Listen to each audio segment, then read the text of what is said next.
எனக்கு ஒன்று மட்டும் புரியல. இந்த உலக நாயகன் கமலஹாசன் சார் எங்கே போனார்? அப்புறம் இந்த ஸ்டைலுக்கே பிறந்த மாதிரி ஒரு ஐப் கொடுத்து வச்சுருக்கோம்ல ரஜினிகாந்த் சார், அவர் எங்கே போனார்? கமல் ஃபேன்ஸ்லாம் இருக்கீங்களா? ரஜினி ஃபேன்ஸ்லாம் இதை பார்க்குறீங்களா?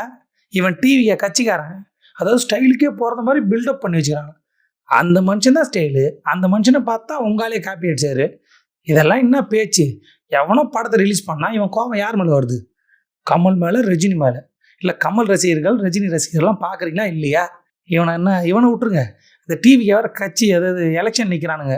நீங்கள் ஓட்டு போட போவீங்களா இல்லையா? இதெல்லாம் உங்கள் மண்டல ஏறுமா இல்லையா? எவனோ லீக் பண்ணியிருக்கிறான். விஜய் சொல்லி ஆதவர்ஜனா லீக் பண்ணதா வதந்தி பரவுது. ஏன் நடிகர் கமலையும் நடிகர் ரஜினி திட்டினுக்கிறான். அதுவும் ஸ்டைலுக்கே போகிறது மாதிரி எவ்வளோ வைத்தியர்ச்சியில் மனுஷன் 75 வயசாகுது ஒன்று நடிச்சுன்னுக்கிறா போல. ஆனால் இவனுக்கு அந்த மனுஷன் போட்டார், ட்வீட்டு போட்டார், அவர் குரல் கொடுத்துட்டாரு. அது கூட தெரியாமல் என்ன கருமம்.